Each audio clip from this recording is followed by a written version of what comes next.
Bonjour à tous, deuxième séance de la semaine 4. On reprend toujours respiration, échauffement à sec, vous avez les liens vidéo. On va partir sur le petit warm-up, donc vous aurez 3 fois 100 mètres ou 3 fois 75 mètres en crawl, 50 éducatifs et le reste nage complète. Donc peu importe si je prends 100 ou 75, j'aurai toujours 50 mètres en éducatif. Là, on devrait pouvoir commencer à titiller les éducatifs les plus compliqués. Mais attention non plus à ne pas dégrader non plus, à ne pas prendre du plus dur juste pour faire le plus dur. L'objectif, c'est quand même qu'il y ait une progression.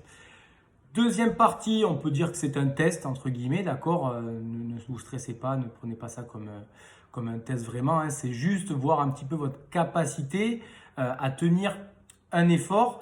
Donc là, on va partir sur... vous allez choisir la distance, ce que vous voulez faire. Donc 50, 75 ou 100 mètres. Et en fonction de la distance que vous aurez choisi, vous allez avoir un temps de travail. C'est un peu comme si on retrouvait dans le crossfit un every minute ou un every 2 minutes, 3 minutes. Sauf que là, vous allez pouvoir osciller. Donc si je prends 50 mètres, je vais avoir des départs qui vont être entre 1 minute et 1 minute 20.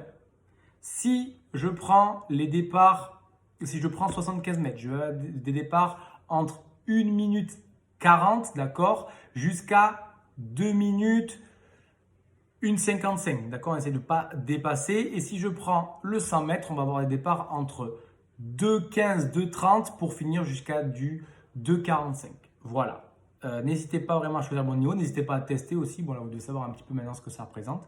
Mais voilà, l'objectif donc, dans les coaching tips, c'est essayer d'accumuler 1000 mètres, 1 km, d'accord. Donc ça fait pas mal de distance, ça fait beaucoup de répétitions. Si je prends les 50, ça m'en fait 20.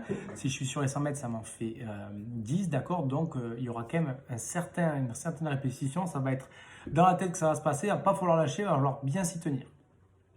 Derrière, vous allez terminer juste avec un petit peu de technique, un petit peu au niveau des battements. Là, pour se relâcher, vous aurez 8 fois 25 mètres.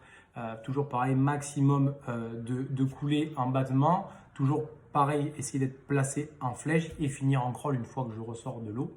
Et juste après, vous aurez 8 fois 25 mètres amplitude. Votre objectif, c'est que vous allez partir, on va dire, à un niveau assez haut au niveau des coups de bras pour être capable de réduire de 1 après chaque 25. Donc, partez pas avec très peu de coups de bras parce que sinon, vous n'arriverez pas à en enlever un à chaque fois. Bon courage!